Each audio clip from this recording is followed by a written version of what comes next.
шүүрч явах юм. Дугаар авах болоо гэж бодож байна. Яг тэр өөрийнхөө сурах арга барилаас тийм ээ. Тэр хуваалцах баха. Хамгийн их нөлөө үзүүлсэн юм чинь хин юм бэ? Аав ээж хоёр маань оюутан байхад би гарсан байхгүй юу. Тэгээд яг өвөө2 дээр өссөн багасаа яг сургуульд артлаа бүр ерөөсөө өвөө2-ээс салдгүй. Тэгэхээр хамгийн суур хүмүүжил бол өвөө2-оос эхлэлтэй гэж үзэж байгаа. Тэр хоёр хүний ил сургаал, тэр хоёр хүний надад загчижсэн зүйлүүд л илүүтэй нөлөөсөн гэж боддог. За тэгээ мэдээж яг аав ээж хоёр маань надад буруу зүйл бол хийгдэхгүй. Тэгэхээр багасаа ер нь бол ингээд бие даагаад явцсан. Одоо ингээд сонирхсан зүйл, сонирхсан дугуулын секцэд маань явуулдаг, цагийн зохицуулаад ингээд олон зүйл давхар явуулдаг. Гэх мэтчлэнгээр ингээд цагийн төлөвлөлтийг өөрөө хийх боломжийг олгоод, намайг өөрөө сурч боловсрох тэр боломжийг нээж өгсөн учраас тэр бүгдээс нөгөө бие даагаад өөрөө олж мэдээд бүх зүйлийг өөрөө туршиж үзээд суралцаж явсан болохоор тэр бүтээсээ л өөрөөгөө бүтээсэн гэж бодож байгаа. Эцэг эхчүүд маань яг тэгэж хүүхдээ цагтаж ингээд чи тех өстой ингэх өстой гэхээсээ илүүтэйгээр өөрийн сонирхлын илүү дэмжиж хичээл намтай нь уялдуулаад тэр бүхэнд ингээд сонирхолтой цаг зав гаргах боломжийг нь олгоод өөрөө яг төлөвшөх боломжийг цаанаас нь ингээд суурийн тавьж өгөх юм бол хүүхэд өөрөө өөрийгөө аваа явах боломж нь бол нэгдэж өгдөг байгаа. Тэгэхгүй нөгөө яг ингээд хүүхдтэйгээ ярилцж гин гэдэг байдлаар ч юм уу чи заавал тийг эн чин зөв эн чин буруу гэдээ яг зөвхөн өөрийнхөө бодлыг тулгаад байх нь бол яг зөв сонголт бол биш.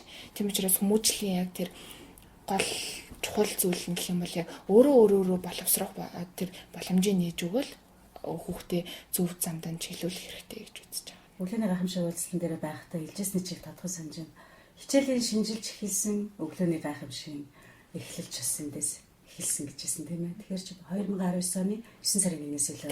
Анх бол гүрвтэй 2019 оны 7 сард нэгсэн юмсэн. Тэгээд яг нөгөө шинэхэг шиг уучраа олохгүй яваал гэсэн.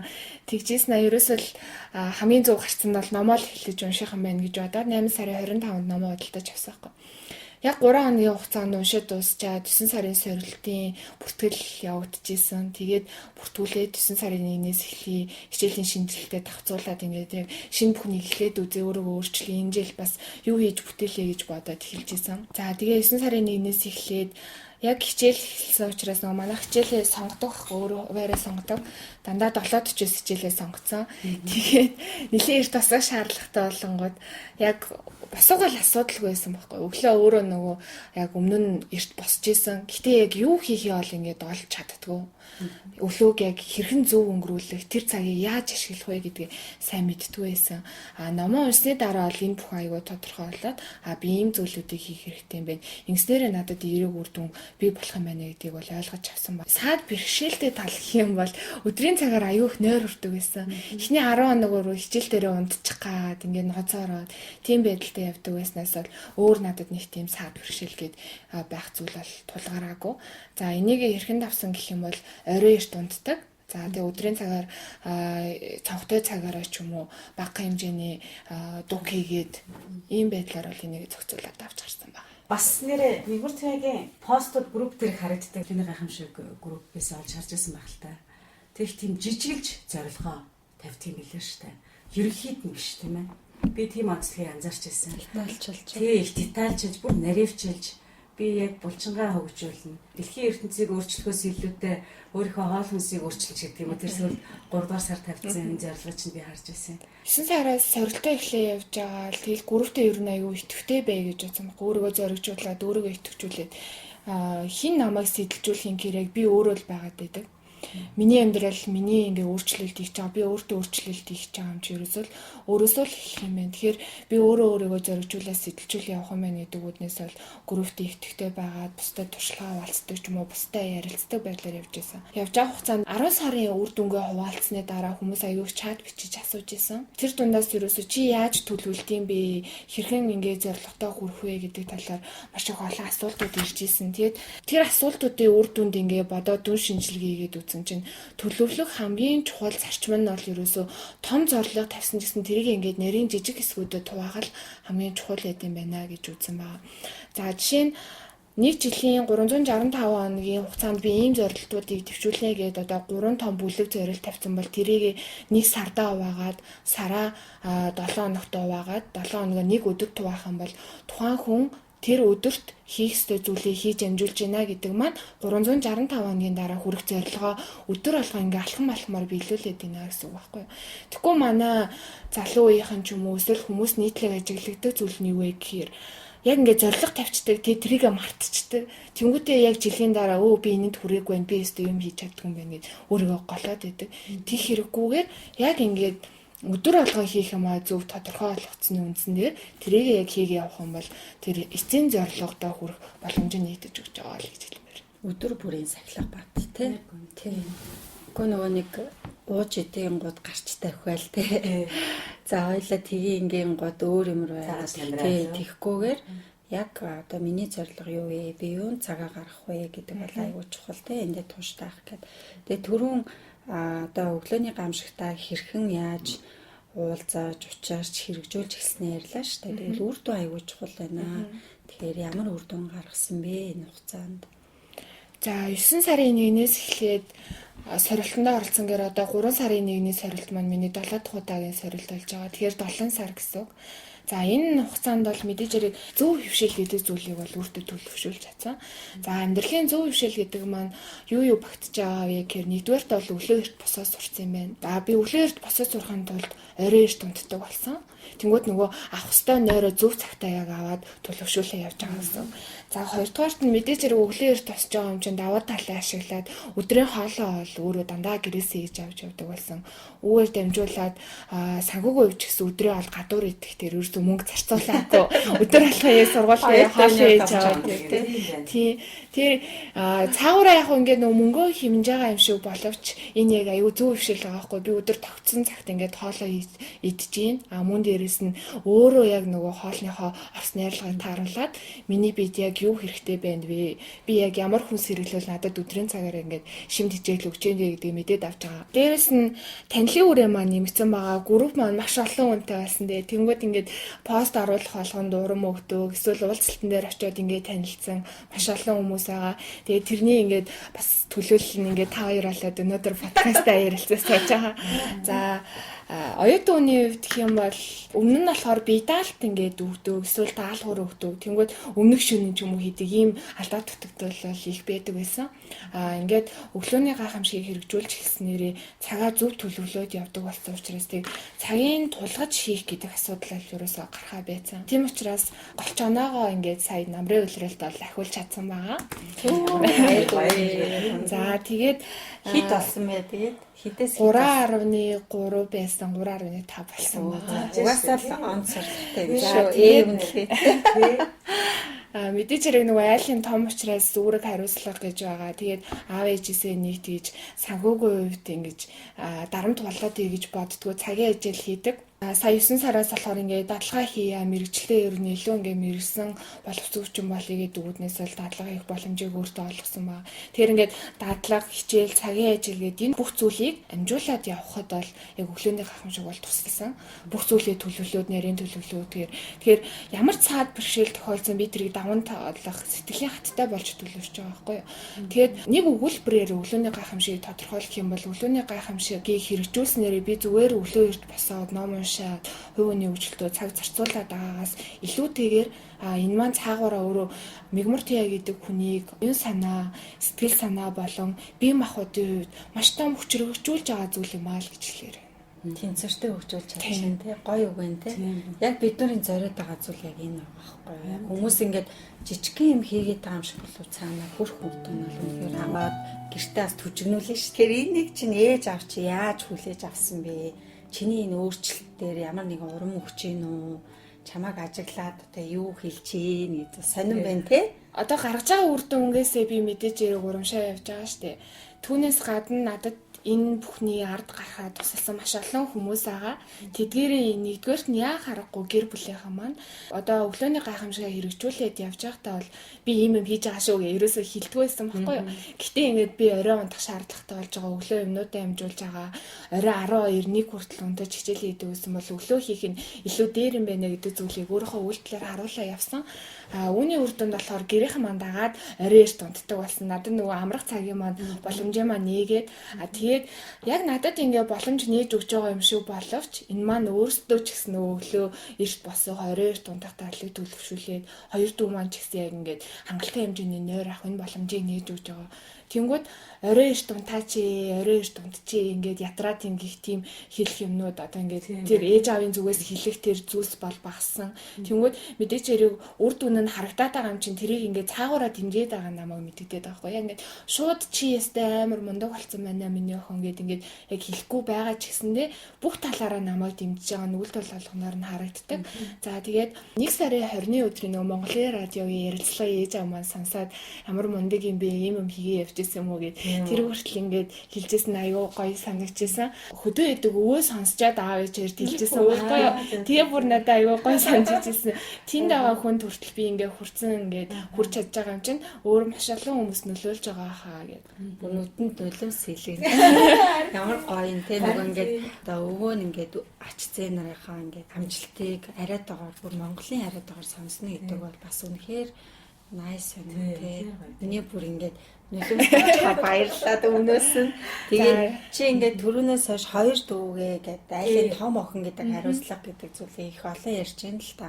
Тэгэхээр чиний энэ дадаал энэ өөрчлөлтөөс хамаараа чи дүүнартаа хэрхэн яаж нөлөөлж байна вэ? Өмнөх ханддаг байсан хандлага, өнөөдрийн хандлага хоёр ямар болсон бэ гэдгийг бас асуумаар байна. Дүүнартаа бол яг ингээд багаас нь л юмыг ингээд төлөвшүүлээ явъя гэд би шууд ингээд би ингээд хийж байгаа шүү чи юм хийх хэрэгтэй яг над чиг адилхан байх хэрэгтэй гэж хэлэхээсээ илүүтэйгээр за энийг ингэж гэдэг юм уу цаагаараа ингээд өөрийнхөө үйлдэлээр үлгэрлэж нөлөөлөл зөв юм байна гэдэг утгаараа бол тэгэж явж байгаа. А манай хоёр дүү жоохон байхгүй юу, нэг нь 5 настай, нэг нь 8 настай. Тэгэхээр одоохондоо яг нөгөө чи өглөө басаа гэдэг зүйлийг хэлэхээр тийм сайн ойлгохгүй.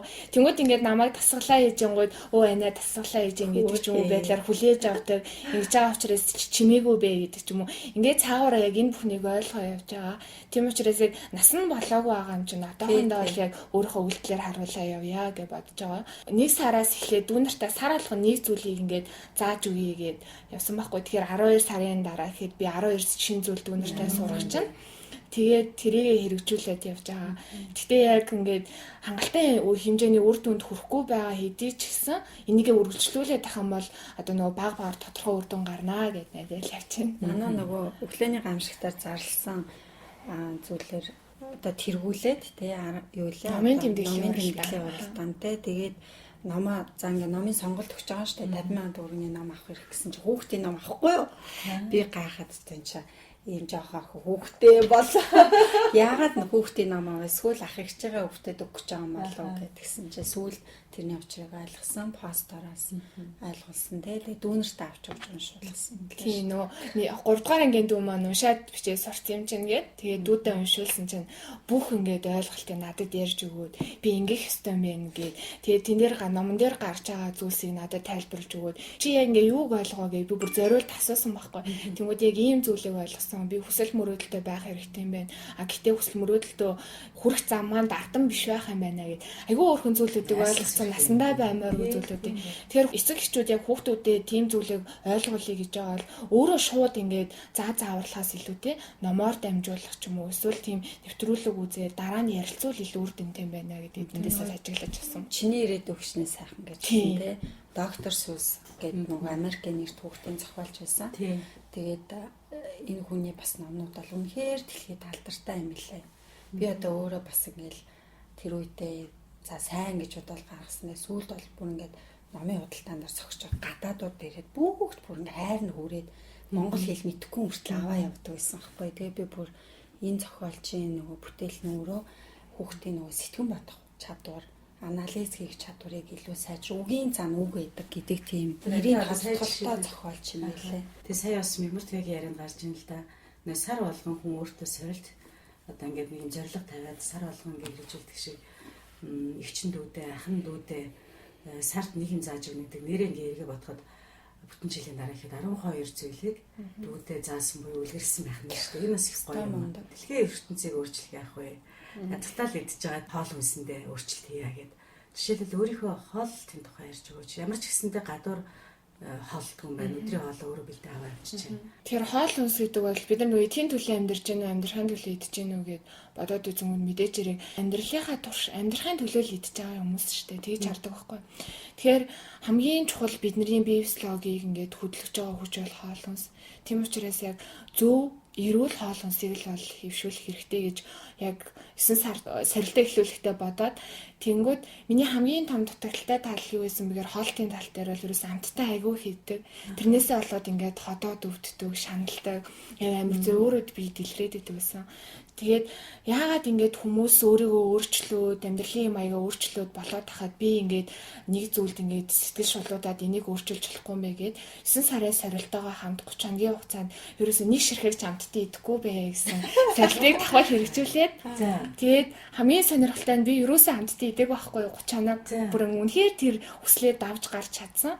Тэгээд энэний ард үр дүнд юунд хүрсэн бэ гэхээр яг ингээд энэ зүйл бол угаасаа л надад хэрэггүй юм байна. Би энэ зүйлгүйгээр ч гэсэн ингээд аз жаргалтай болоо ч юм уу тий. Бусад хоол хүнснээс ингээд гоё амин дэм аваад явах боломжтой байна гэдэг зүйлийг мэдэрч авсан. Жижигхэн юм шиг мөртлөө миний хувьд хамгийн том өөрчлөлтийг би тэр үед хийсэн гэж хардаг. За тэгээд миний хоолтын хувьд гэх юм бол өглөө мэдээж зэрэг цайгаа олуудаг. 70-40 хичээлтэй учраас яг нэг 6-40 7-гийн орондоо цайгаа уучаал гэрээсээ гардаг. Тэгвэл өглөөний хүмүүсэндээ юу эргэлдэг гэхээр өндөө юм уу эсвэл шар тустай халуун уух юм уу байхгүй. Шар тус бол хүний биед маш хэрэгтэй амин дэм өгч байгаа. Өдрийн турш ингээд бие гэрч хүчтэй байлгах тэр амин дэмүүдийг түүнээс авч байгаа гэдэг утгаараа өглөөний цайнаа бол заавал хэрэгэлдэг ба. За тэгээд өдөр бол хоолоо иддэг. Өдрийн хоолндоо бол ерөөсөө хүссэн хоолоо хийгээ явдаг. Гэхдээ илүү харсан хуурсан өөхтөөс ихтэй бүтээгдэхүүнүүдээс л татгалздаг. За тэгээд өөрийнхөө нөгөө эмгүүгээр эмчлэх хамгийн зөв арга бол мацаг юмаа гэдэг. Тэгэхээр мэдээж хэрэг би ингээд ачаалтаа байгаа үедээ бол бүтэн ингээд 24-48 юм уу 72 цагийн мацгийг барих боломжгүй байдаг учраас 16 цагийн мацгийг барьдаг байхгүй. Тэгэхээр өдрийн 8 цагт нь хоолоо ичээд 16 цагт нь юм идэхгүй байх ч юм уу. Ийм зүйлийг төлөвшүүлээ явдаг. Тэгэхээр орой хоолноос бол айл болох татгалздаг. Тэгээ орой юм идмээр ах юм бол хөнгөн тараг уух ч юм уу хааруул идэх гэдэг ийм зүйлүүдийг бол явдаг. Тэгэхээр өдрийн хоолнд бол хамгийн чухал ачаал өглөө өгдөг болоод ирсэн чинь өдөр хоол идэхээр амар тийм аж аргалтай болчихдаг. Хоолоо идэх нь ямар гоё юм бэ гэдэг ч юм уу. Тинээс ингээд нөгөө яг хоолыг зүгээр нэг идж байгаа зүйл гэдэг ходоодоо дүүрэж байгаа гэдгээс илүүтэйгээр бие физиологи одоо хэрэгтэй зүйл шүү гэж хүлээж авах үнцэг бол өөрчлөгдсөн. Гэтэ яг хуу дандаа нэг юм бол хэв маягтай байгаад идэггүй. Сүүлийн үед ажигласан зүйл юу вэ гэхээр бас ингээд өөрийгөө хит хорхон өөртөө ингээд хатуу шаардлага тавиад өөрийгөө хүчлээд байгаа юм байна. Тийм учраас өссөн үедээ яг ингээд үнэхээр идмээр санагчивэл багахан хэмжээгээр идчихэд өөрийгөө яг биеийг сонсоод сурч байгаа хамгийн чухал юм байна. Би яг юу идмээр байгаа. Гэхдээ тэрийг хэтрүүлж биш багаар идэх хан зөв юм байна гэдэг хөвшил рүү бас орж байгаа. Өглөө бүр эхлэл байдаг. Өглөө бүр шин санаа төрдөг. Өглөө бүр өөрчлөлтийг авчирдаг. Өглөөг гайхамшиг болгож хувиргах өглөөний гайхамшиг. Амьдралтын одоо баримтлагдаг юм зарчим юу байна? За амьдралдаа баримтлагдаг зарчмууд гэдэг юм бол нэгдүгээрт нь хариуцлагатай байх гэдэг зүйлийг бол хамгийн чухал цаг баримтлагтай байх. Ер нь залуу хүмүүсийн үед ингээд яг бид нар бидалтаа хийж юм уу оюутнууд цуглаад тэгэхээр ерөөсөө ирдэг байхгүй юу. Тэнгүүд ингээд багийн ажил бөөнөрөө хувааж авсан байж нэг нь гүйцэтгээл дараа нь бөөнөрөө хийсэн нэр зүүдэг ч юм уу. Оюутнуудад ийм их юм тий аягүй ажиглагддаг. Тэгчээд яагаад адилхан дүн авах хэрэгтэй юм те? Тэр багийн ажил дуусаад би ганцаараа хийгээд тэднэрт оноо аваад өгсөн байж болох ч гэсэн тэр хүн дараа нь өөрөөсөө ичих хэрэгтэй байхгүй юу? Би энэ багийн ажилд үуч хийгээгүй байж оноо авчаад энэ хүндээ адилхан дүнтэй гарчлаа. Энэ хүнээс одоо сурсан зүйл маань бага байж би энэ хүндээ ижилхэн дүнтэй гарчаад эндээ яаж дүр бардам явж гэнэ гэдэгт өөртөө бас дүгнэлт хийгээсэй гэж боддог. Тэгэхээр ер нь бол хин залуу хөвшин одоо хин бүхэн ялгаагүй хариуцлагатай байдлыг бол өөртөө заавал бий болох хэвээр. Ядчаал цаг тавсан бол тэр цагтаа хүрээд ирдэг те. Хоцорж байгаа бол тэрийг мэдэгдчихдэг. Очиж гин гэдэг ахгүй. Би яг хаана явж байна гэдгээ хэлээ чи тэдэн минут хүлээ гэж хэлцдэг байх хэрэгтэй. Тодорхойгүй байдал айгүй хэцүү шттэ. Тэгэхээр юм бүхэн тодорхой тэгээ хариуцлагатай байх чухал юм байна гэж тийм зарчмыг бол өөртөө баримтлагдаг. Хоёрдугаарт нь болохоор ерөөсөө бусдаас нэг тийж хамааралтай байхыг хүсдэггүй. Хин нэгнээс ялангуяа одоо ажиглагдбайгаа зүйл гэх юм бол нэг уулзалт, семинар, эсвэл ярилцлаганд ингээд найзуудтайгаа заавал очих гол би энэнд явах чинь чи надтай хамт явах уу? Би энийг хийх чинь чи надтай хамт хийгээч гэдэг ч юм уу. Тэнгүүд найз нь үгүй гэдэнгүүд болчдөг. Нэг тийм хүнээс хамааралтай. Зүгээр биеэ дагаад тэр зүйлийг хийгээд хөгжүүлээ явах чадваргүй. Тим хүмүүс аюу хажиглагдаг учраас тийм байдлыг бол өөртөө айл болгоо өөрөөсөө зайлсхийлэх хичээдэг. За тэгээд хүн ерөөсөө хичээл зүтгэл гаргасныхаа хэмжээнд л үр дүнгөнд хүртдэг учраас аливаа юм болгоныг чин сэтгэлээсээ хийгээсэй. Хэдий би одоо нэг ажил хийлээ, цагийн ажил хийлээ ч гэсэн тэр зүйлийг ингээд чин сэтгэлээсээ хийснээрээ гарах үр дүнд хүртэл өөр эргээгээ тэр ажил олгооч надад дахиад ажлын санал тавих ч юм уу. Тийм зүйл ажиглагддаг учраас юм бүхэн дээр чин сэтгэлээсээ байх юм бол ядчил авж байгаа цалинд хүртэл өөрт нь аюу сэтгэлд үеиг байна штэ тий. Би зүгээр энэ цагийн ажлыг ингээд 3 цаг удлаа өнө халтууртаа тавсан цалинаас илүү чин сэтгэлээсээ гаргаад авсан цалин хүртэл дараа нөгөө зарцуулалтын хүртэл ингээд эрэг зүйл зарцуулагдах ч юм уу. Өөрт хүртэх сэтгэлд ингээд үеиг байх тэр зүйл нь аюу өгөөжтэй байгаа. Тэгээд хамгийн сүүлд нь л ерөөсөө сэтгэл тайван, сэтгэл амгалан байхыг л хүсдэг. Аливаа зүйлний тийж стресстгүйгээр гэтээ яг амьдралд олон зүйл стресс бүх өндөх зүйлүүд гарч ирж байгаа ч гэсэн тэр болгон дээр ингээд тайван байхыг хичээж байгаа. За тэгээд өглөөний гайхамшигын цагаараа энэ бяцлаглалыг хийснээс хойш бол аливаа зүйлд хандах хандлага маань тэр сэтгэлийн хөөрөл маань маш их өөрчлөгдсөн. Ундаг юм аа. Тэрийг ангаатлыг. Харин тийм сая ярианд нь гарсан одоо тэр цаг баримтлагтай холбоотойгоор үеийнхээ оюутнуудаас тийм шудраг бус юм анзаарсан гэх тийм ээ. Тэрэн шиг чи өнөө цагийн оюутнуудын тухай өөрийнхөө бодлыг хуваалцаач. За харьцангуй ер нь бол залуу үе өөрийгөө хөгжүүлэх тал дээр маш их анхаарч байгаа. Одоо хандлага нь бол маш их нэмэгдэж байгаа. Гэтэ сайнны хажуугаар сар гихчээр бол зарим оюутнууд ч юм уу, зарим миний үеийн хүүхдүүд бол ерөөсөө нэг тийм урсгалаараа ямар ч зориггүй гэдэг юм уу тийм харагддаг байхгүй. Чиний амьдралын зорилго юу юм бэ гэж тэр хүнээс асуухаар тэр хүн мэддэггүй. Тэнгүүд амьдралын зорилгоо мэдэхгүй хүн чинь өөрийгөө мэдэхгүй, өөрийгөө таньж мэдээгүй хүмүүс бол мэрсээр байгаа. Тэгэхээр тэдгээр хүмүүс оюутнуудад хандаж хэлэхэд зүгээр ингээд өөрийгөө яг юу хүсэж байгаагаа би энэ мэрэгжилд яг үнэхээр дуртай байна уу гэдгээ тодорхойлоод амьдралын зорилгоо тодорхойлоод үнэхээр боломжгүй байгаа бүтэхгүй байгаа л эцэг ихтэй хандаж хэлээд би миний энэ маань болохгүй байна би энэ мэрэгчлээс сурмаар байна гэдэг ч юм уу амьдралаа нөгөө нэг яг нэг тийм эргэлтийн цэг гэдээ байгаа шүү дээ тийм. Тэгэхээр тэр зүйлийг өөртөө хийгээсэй гэж хардаг хүмүүс бол маш их байгаа. Миний яг энэ хандлагыг манай найзууд юу гэж хүлээж авч ийн эргэн тойрных маань юу гэж хүлээж авч ийн гэхээр ерөөсөө тийм шүүмжилж байгаа хүмүүс бол тулгаардаггүй. Маш эргээр хүлээж авдаг. Чи яаж энэ зүйлийг хийдэм бэ? Яагаад ингэ өглөө урч тусаад идэм бэ? Юунаас эхэлсэн? Ямар ном уншсан гэдэг ч юм уу. Ярилцах цаг цавтай үеэр энийгээ бүгдийг асуудаг. За тэгээд өглөө болох нэг стори оруулаад болсон цагтаа хамт сторигоо оруулангууд чи ямар мундаг юм гэдэг ч юм уу тий. Надад урамд юм өгч байгаа. Тэр хүмүүс бол маш олон байгаа. Тэгэхээр залуучуудад хандаж хэлэх зүйл зүгээр ерөөсөө л чиний амьдралын зорилго юу вэ? Чи өөрийгөө яаж өөрчлөлмөр вэ? Тэр зүйлээ толгой дотроо бодоод дэйлгүй, сэтгэлдээ тэгээ яваад дэйлгүй, өөрчлөлтийг хийгээд эхлүүлээд үзээсэй. Үнэхээр энэ зүйлийг хийх одоо тэр тухайн сурж байгаа мэрэгчлээ дургу байх юм бол эцэг ихтэйгээ ярилцаад амьдралаа эртгөө өөрчлөх бол дараа нь харамсан шүү гэдэг зүйлийг хэлмээр байгаа. Тэгэхээр яг тэр хандлага нь энэ хийж байгаа зүйлдээ сурж байгаа мэрэгчлээ дургу байгаа хүн л яг тийм нэг хариуцлагагүй хандлагаа гаргаад идэг байхгүй. Түүнээс үнэхээр өглөө босох дуртай ч юм уу сурж байгаа мэрэгчлэлээрээ цаашдаа ажиллана гэж бодсон хүн бол цаанаасаа яаж игээл боломж бололцоог ашиглаад хүмүүстэй ярилцдаг. Хаана очиод дадлага хийх үү тэрийгээ судлаад үзсэн. Тийм л байдаг гэж анзаарч байгаа. За баярлалаа. Тэгээд нөгөө уншлага дээр бас юм асуумаар байна л да.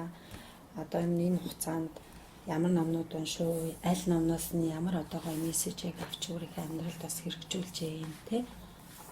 За 9 сараас эхлээд 12 сарыг дуустал би яг 9 ном уншсан байсан.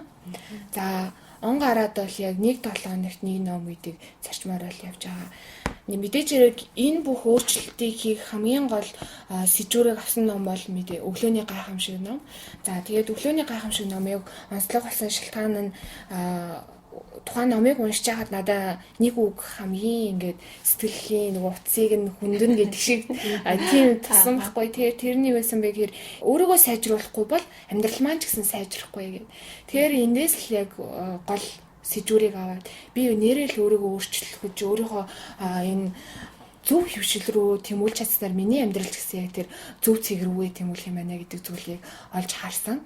За тэгээд яг хаанаас эхлэхээ мэдэхгүй байгаа хүмүүс бол эхлээд номоо уншаад үзье. Эргцүүлээд бодоод үз. Шууд сорилтонд оролцох гэж яаралгүйгээр шууд ингээ бусад хүмүүсийн хийгээд дагаж хийхгүйгээр өөрөө өөртөө ажиллаад үзээрэй гэж хэлмээр байна.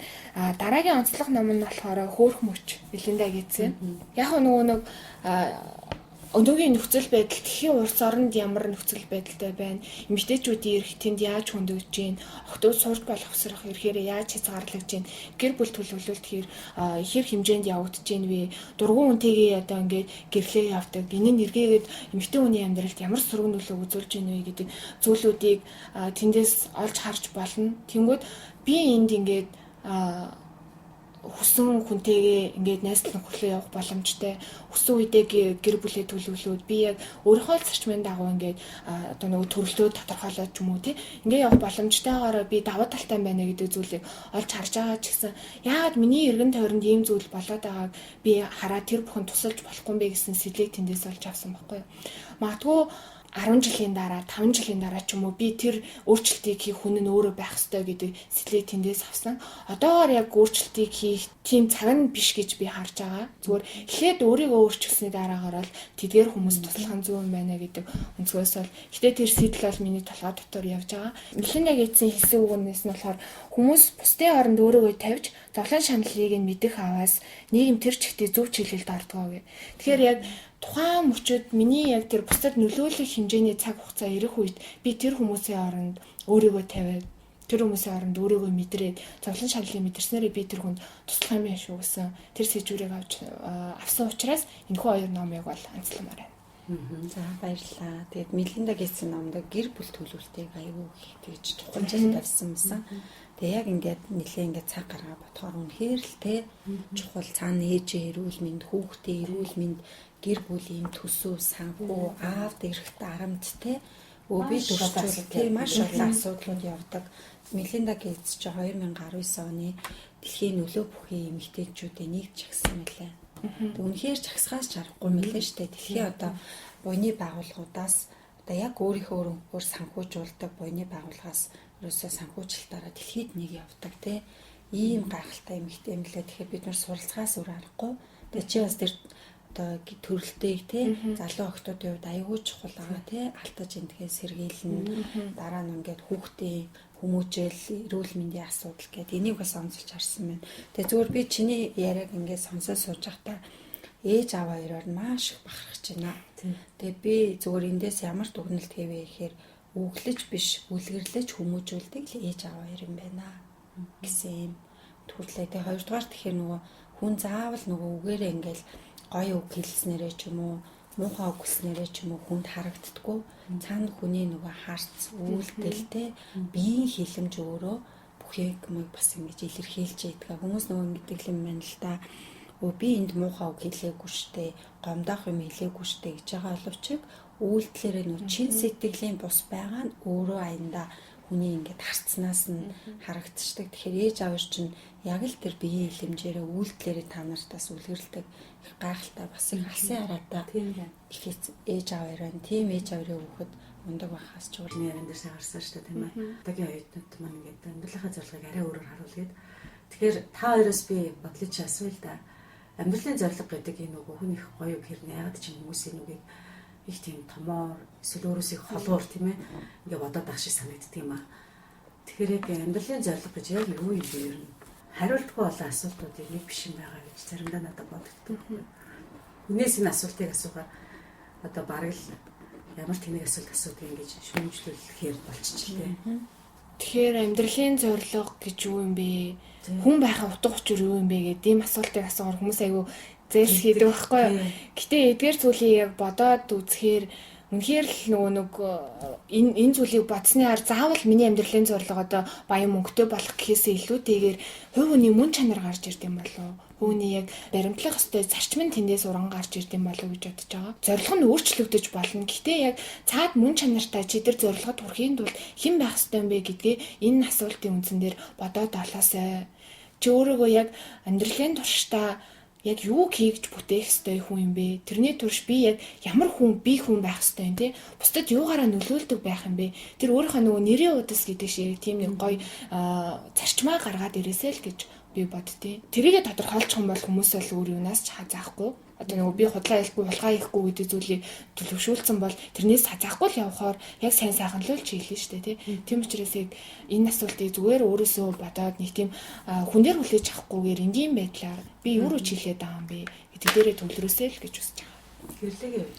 За би зориг гэдэг болохоор нөгөө аж аргал гэдэг зүйлд олмор санагддаг байхгүй юу? Хүмүүс нөгөө аж аргал гэж юу юм бэ гэхээр би бол аж аргал гэдэг бол зоригтой амьдрал гэж хэлмээр байгаа. Түүнээс одоо би тийм хаустай болох, тийм машинтай болох те биш юм байна. Хүн өөрөө ингээд нэг гоё мөрөөдөлтөө зоригтой байгангуудаа тэрнийхээ төлөө тэмүүлж байгаа тэр сэтгэл, оролдлого, хичээл зүтгэл нь өөрөө ерөөсөө аж аргал юм байна гэж бодсон. Түүнээс одоо бүх юм хандсан хүнийг би бол аж аргалтай хүн, зоригтой хүн гэж хэлмээргүй ч юм шиг те. Тэгэхээр зоригтой байх хэвээр, зориг маань өөрөө бид нарыг аж аргалтай болгох тийм аа, зөв байлгах тийм аа гэж хэлмээр санагдаг. За тэгээд сүүл би өглөөний гайхамшиг интерпренер гэдэг манай одоо ном гаргаж байгаа. Тэрийг уншаа явж байхад бодиттой алсын араа гэдэг нэг ойлголт тэнэр гарч ирж байсан. Бодиттой алсын араа. Таны алсын араа бодит байх хэвээр биелж чадах үс бүр тэнгэрийн юм ярихгүй байх нь шүү дээ. Би одоо дэлхийн тэр бөмбөтөн болно гэж Монголоос ямар нэг тэр бомтон болно бол Монголоос гарах хэцүү шүү дээ. Тэгэхээр таны тэр алсын араагаа та ядаж 3 жирлэлээр төлөвлөөд гаргаад тодорхойлж байгаа. Тэгээд тэрнийг одоо ингээд жилүүдтэй 3 жил 1 жил нь ямар байх юм, ямар зорилготой ээжэж 3 жилийн дараа тэр бодиттой алсын араанд хүрэх вэ гэдэг ойлголт гарч ирсэн. Энэ надад их гоё шинэлэг, бас их зөв ийм ойлголт. Тэгээ энийг бас манайхын номноос уншиж сэрүүлээсэй. Тэгээ би энэ дээр бол бас яг цаг гаргаж өөрөө ажиллаагүй байна л да. Ажиллая гэж бодоод төлөвлөсөн байгаа. 3 сартаа. Тэгээ энэ хоёр зүйлийг л яриа гэж бодож байна. Тэгэхээр таны тэр хүсэл мөрөөдөл зорилго маань өөрөө таны гоё аж аргалтай болно. Тэгээ яг түрүүний манай одоо зочин хэлсэн шиг хүн тэр нэг амьдралын нэг зарчмаа өөрөө гоё гаргаж ирэх ёстой байна. Миний хувьд болохоор аливаа нэг зүйлийг хийхдээ бол хүн хизээд зүв байх ёстой. Би хин нэгнийг одоо амдарч ажиллаж байгаа хин нэгэн хүнийг би гомдох хэсгүй. Одоо өөрийнхөө чадахгүй юмаа би амлахгүй. Би одоо тэр хүнд худлаа үнэн өндөр цалин амлаад би өгчдөхгүй бол би ажиллаад хэрэггүй шүү дээ. Миний чадах боломж байгаа юм. Гэхдээ би амлсан бол тэр хүн гүйцэтгэл муутай байсан ч гэсэн би тэрийг өгөх ёстой. Тэгээ сүүлийн үед бүр илүүтэй анхаарч байгаа зүйл гэх юм бол аливаа зүйлд хизээд чин сэтгэлээсээ байх. Энэ миний одоо амьдралын зарчим ерөнхийдөө болоо явж байгаа. Тэгээд бас нэг хүүхдүүдтэй болохоор би өглөж биш үлгэрлэж байя. Одоо би өдөр болгон хичээлээ хийсэн үг гэдэггүй зүгээр л орхичж байгаа. Тэгээд угаасаа би өөрөө ингээд завгүй ингээд хөдөлмөрлөөд ирэхээр хүүхдүүд хизээч буруу байхгүй гэж л бодож байгаа. Тэгээд энэ зөв юм уу буруу юу гэдэг бас цаг хугацаа харуулах байх. Тэгээд зүгээр энийг баталсан зүгээр нэг жижигхэн ямиг би хэлээ л та манай хоёр хүүхд ингээд нэг орой ингээл хоёлаа шивнээл тэр өрөөнд юм яриалсан. Нилээ удаа ярьсан. Бараг 30 минут л тэгээ би таяр юу яриад байгаа ингээл тэгсэн чинь нууц гэдэг. Тэгээ яг нэг 2-3 майдан дараа манай хүү гүйжирсэн ээжээ 10 дугаар ангитай сурах солилцоогоор гадаад Америк руу явж болох уу гэж асуусан. Тэгээ энэ асуулт тэр хоёр хүүхд юу ярьсныг надад хэлж байгаа байхгүй. Тэгээд би хүүгээрээ маш их бахархсан охин хоёроо нэг нь 5 дугаар анги нэг нь 8 дугаар анги. Тэгэхээр 5 жилийн дараах юм аа одоо их чин дүүдээ бас тэр мэдээлэл өгсөн байгаа байхгүй. Тэгэнгუთ бас тийм зориг тэгээ тэгэнгуთ миний хүү хэл аягүй чухал шүү. Англи хэлээс сурах юм аа чи явах боломжтой гэж хэлсэн. Тэгээ тэр хоёр хүүхд юу ярьсан. Тэгээ би за ер нь бол өглөж биш үлгэрлэж байх нь л хамгийн чухал юм байна гэдэг юм юг батжуулж авсан гэх юм уу. Бидний нэгэл энд амьдралын зорилго гээл өөрийнхөө бодлыг хуваалцж хахад бас сонсож байгаа амгалан хүмүүс яг дор бас хамт бодож байгаасаа л гэж хувьд бодно шүү дээ тийм. Одоо энэ том ерөнхий эсвэл зайлсхийдэг асуултуудтай үе үед тулж явах хэрэгтэй юм шиг байна тийм. Өөрөө ингэж бодох, сөхөө арахгүй сэхийгүү тийм цаг завгүй ажиллаж амьдарч байгаа бол ядахтаа өглөөний гайхамшиг подкаст манаас тийм ээ. Зарим нэг асуултуудтай үе яасан сонсогчтой уулзуулдаг байсан гэдэг. Тэр үднээсээ асуусан юм л да. Амьдралын зорилго. Тэгээ энэ дээр болохоор би ер нь бол миний одоо ойлгож авсан зүйл гэх юм бол хүү ер нь бусдтай биш өөртөө л өрсөлдөнтэй юм билээ. Тийм. Өчигдөр та ямар байсан юм? Өчигдөр алдсан бол маргааш дээр алдаага давтахгүй төлөө л байх хэрэгтэй. Өдөр болгон суралцж явах хэрэгтэй. Одоо Мелинда Гейтсийн хөөрөх нь 30 номноос миний авсан бас нэг маш том мессеж гэх юм бол ерөөсөө Билл Гейтс гэдэг тэр хүний том амжилт хувь хүний хөгжил юм байлээ. Тэр хүн асар их уншдаг л хүн юм байлээ. Тэгэхээр бид нар бусдаа биш өөртөө өөрсөлтөө юм байлээ шүү л гэдэг зүйлийг маш томоор ойлгож авч ийн л да сүүлийн үед. Зочны маань хувьд те битэрийн асуугаагүй, ярихыг хүссэн, хуваалцахыг хүссэн тийм мессеж юу байна? За сая ингээд хоёрыг ярьж байгаадаас нөгөө нэмж хэлмээр санагдсан зүйлүүдээс нь нэгдүгээрт нь гэх юм бол хөрх мөч номны талаар дахиад хэлэх зүйл байгаа. Тэгэхээр тэр юу гэхээр Мелинда Гейтс өөрөө дэлхийн тэр бунтан хүний эхнэр тэгсэн мөртлөө зүгээр суугаагүй. Тэр хүний хөрөнгө Мелинда Гейтсийг аз жаргалтай, баян тагансаг, хангалуун амьдруулах хэмжээний байгаа эдий ч гэсэн яагаад энэ хүмүүс туслах болсон бэ гэдг нь бас үнэхээр сонирхол татгаар зүйл байгаа байхгүй юу? Яагаад тийм баян хүний эхнэр байж номон дээр хэлсэн байсан шүү дээ. Чи Билл Гейтсийн эхнэр юм бол чиний карманд чи хэдэн төгрөг байгаа юм бэ гэд нэг охин надаас асуусан гэд. Хүн чин сэтгэлээсээ сэтгэл шулуудах юм бол ерөөсөө ямар ч амьдрал байсан дээр зорилгынхаа төлөө явах хэмжээний тэр зориг зүрхийг бол гаргахтай байна гэдгийг харах хэрэгтэй. Тэгэд хүн болгон эмгтэй хүмүүр гэхээс илүүтэйгээр эрчүүд ч гэсэн энэ номыг заавал уншаасай.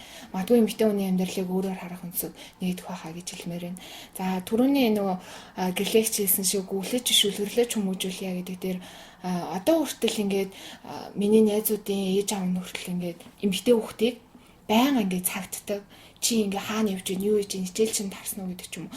Ийм байдлаар тэр хүүхдийг маш их дарамтнд байлгадаг юм шиг надад санагддаг байхгүй юу. Хүүхдээ итгэдэггүй, итгэл хүлээлгдэггүй. Тэгэхээр эргээд харахад миний ээж аав хоёрын хамгийн том надад өгсөн зүйл нь надад ерөөс итгэлийг хүлээлгэсэн.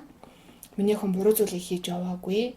Ингээ зөв зүйлийг хийгээ явж байгаа нугасаа ингээд хийж байгаа үйлдэлээс нь харагч ингээд яг ингээ гэрлэгч ингээ зүгээр орчтой хичээлээ хийж гэнэ үгүй юу тэр ерөөсөө тийж хамаатай хэдий ч гэсэн тийж байнга асуугаад байдаг нь айгүй зөв 12 сарын нөгөө туршлагаа хуваалцъя гişүүдийн уулзалтны дараа над руу нэг ихч яриад би ингээд 11-р ингээ охинтой юм аа яаж ингээд миний охин ингээд айгүй бүрэг хичмхий яаж харьцуул зүгээрээ гэд асууж байгаад би яг та ингээд охинтойгоо зүгээр ингээд найзууд юм шиг бай. Бити ингээд чи яг юу хийж гин чиний найзууд чинь хийм байх гэж асууж зүгээр л тэр хүний ингээд өөрөө хөгжих бололцоог нь олгочгоо итгэл хүлээлгээд үзчих. Итгэлийнхаа үр дүнд гарсан сүрэг үр давар дээр нь харин тулгуурлаад ярилцаад явж болно шүү гэж хэлжсэн.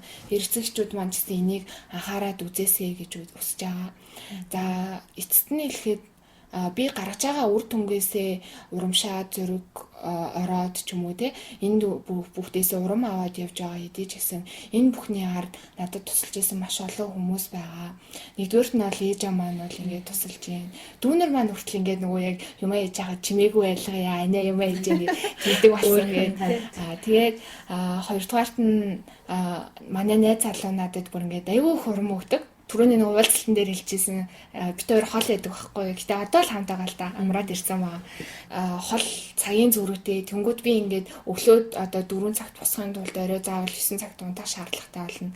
Тэнгууд цагийн зөрүүтэй болохоор яг Монгол 9 цаг болоод намайг унтах цаг болж байгаа тэнд ингээд манай нэзлэн цэргийн сургууль сурдаг болохоор яг чөлөөтэй болдог байхгүй юу. Бүх юм хуваарийн дагуу юм чинь яг орой олноос ирэл завтай болоод ярилцах боломж нь тэнд бүрдээд ингээд бид хоёр нэг 2-3 цаг ярьдаг байсан. Тэгээд ингээд амьдралын хөвшлийн өөрчлөлт ирсэн чинь нөгөө ярих цаг нь байхгүй болчихж байгаа байхгүй. Тэнгүүд тэр хүн ч гэсэн аюу хэцүү байгаа штэ тий. Гэтэ тэр бүгдийг ойлгоод ингээд унтах хэрэгтэй. Чи өөрөө амьдралыг өөрчилж байгаа юм чинь бид хоёр хамтдаа байгаад ирэх юм бол энэ бүхэн ч гэсэн дагаад өөрчлөгдөн. Тэр зүгээр ингээд тол байх хэсэггүй хугацаанд хоёлаа ойлголцоод явж болно гэд намайг маш их дэмждэг. Шантрах үе зөндөө гарна штэ. Зөвхөн амьдралд ингээд нөгөө өглөө босхоос илүүтэй асуудал аюу их гарна. Тэр бүгдээр ингээд дэмждэг болохоор ингээд нөгөө эрэгтэй хүний ардл төшөө тулгууртай эхнэр хүн байдаг гэхээсээ илүү эмэгтэй хүний ард ч гэсэн ингээд маш том хариуцлага үүргээ хүлээгээ тэр хүнийг дэмжиж явдаг хүн бас байдгийн шүү. Тийм учраас хүн ингээд эмэгтэй хүн л эрэгтэй хүнийг дэмждэг гэдэг ойлголтоос салаад харилцан бие биендээ ингээд урам өгч явах нь хамгийн чухал шүү. Хол байсан ч гэсэн ингээд асуудлыг шийдэж явж болт юм а гэдгийг эндээс харж аваасаа гэж хүсэж байгаа. Тэгээ мэдээж хэрэг найзууд маань надад бол маш их урмыг өгдөг. Дараагийн хамгийн чухал онцлог хүн гэх юм бол би нэг 9 сараас эхлээд өөрөө ингээд сургуулаа манай сургуулийн өнгөрсөн жил төгсөн ихчтэйгээ ярьж агаад ажиллаж байгаа компани дээр нь очиод дадлага хийсэн байхгүй юу. Тэнгүүд яг нөгөө 9 сар чинь би ингээ өдрийн цагаараа аюух нойр хүрээл дадлах дээр очино. 7 хоногийн 3 өдөр дадлах дээр очдөг. Амар ядарсан очингууд манай тэр их чи ингээд чест амар ядраад байна. Гэхдээ ингээд амьдралын хвшлээ өөрчлөх байгаа энэ зүйлийг чинь би чамайг дэмжиж байгаа. Тийм учраас өдөр болгон ингээ хийх юм дээр чинь ийм зүйлийг хийгээрэй гэд яг нөгөө миний ачаалал тааруулдаг. Очингууд сэтгэлийн дэм өгдөг. Тэгээ тэр ихчтэй ингээд одоо ингээд тэр үед намайг бас ингээ хажууд аюу тусал дэмжижсэн. Тэр хүнд ингээд нөгөө нэг дараал болж байгаа шүү дээ. Юм сургаал тэр хүнийг шаналгаад тэгсэн хэдий ч гэсэн намайг ингээд миний амьдралын хвшлийг гэсэн өөрчлөхөд тусдсан болоод урам өгөөд тухайн өдөрт хийх ачааллыг маань багасгаад би чамайг ойлгож байна. Энэ дээр туслаад дэмжих зүйл юу байна гэж хэлжсэн. Өөрөө ихчтэй маш их баярлалаа гэж хэлмээр байна. Амьдралын зорилго тэр хүн байх учир гэдэг чи юу юм бэ гэдэг асуултыг бол би яг тухайн дадлага хийж байгаа компанийнхаа захирлаас олж мэдсэн байхгүй юу. Намайг яг очиод надад ингээд юм ингээд сайн хийдэг гэхээс илүү сэтгэлтэй ажиллаж л хэрэгтэй шүү гэж хэлжсэн. Тэгээд 7 хоног ч юм уу 14 хоногтой надтай заавал уулзаж ярилцдаг. Би түрүүнд тийм амар их одоо тусдын болоод байгаа юм байхгүй шүү дээ. Өөрөө суралцах гал тэнд ингээд суулгаа чангаагаал явж байхад бол ингээд надад цаг гаргаа ярилцдаг. Тэнгүүд хамгийн түрүүнд очиод уулзсан чинь чиний амьдралын зорилго юу юм бэ? Ер нь хүн байхаа утга учир юу юм? Чи яагаад энэ мэргэжлийг эзэмшээд байгаа? Энэ асуултыг байнга толгойдоо бодчихъя. Энэ талаар байнга надтай ярилцчихъя гэд тийм тус дэмийг өгч ийсэн учраас тэр зүйлээс ургаад би энийг илүүтэй бодох болсон байгаа. Яг өөрөө нөгөө зөв чиглэл рүүгээ чиглээ явах юм бол ингээл миний амьдрал зөв хүмүүс орж ирээдээ тийм жишээ бол энэ. Тэгэхээр эдгээр ингээд миний эргэн тойронд байгаа надад тусал дэмж байгаа хүмүүстээ бүгдэнд нь боломж шиглээ баярлаа гэж хэлмээр байна.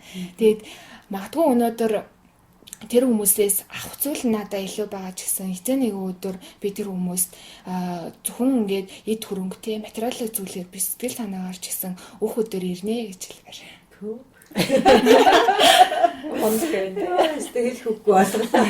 Ямар мундаг юм бэ? Тэгээд энэ цаг хугацаагаа өөрөө юм гоё талархлаар өндөрлөөд хүний ач санаж эргээд ингээд миний та нартай өөх өдөр ирнэ гэж хэлээд дуусна гэдэг бол ямар мундаг логик тийм ээ, ямар мундаг ухаан, ямар мундаг сэтгэл вэ. За алмаар усаар агаад дуусгав. Одоо би бол мэдчихэл өглөөний гайхамшигыг маань энэ дугаар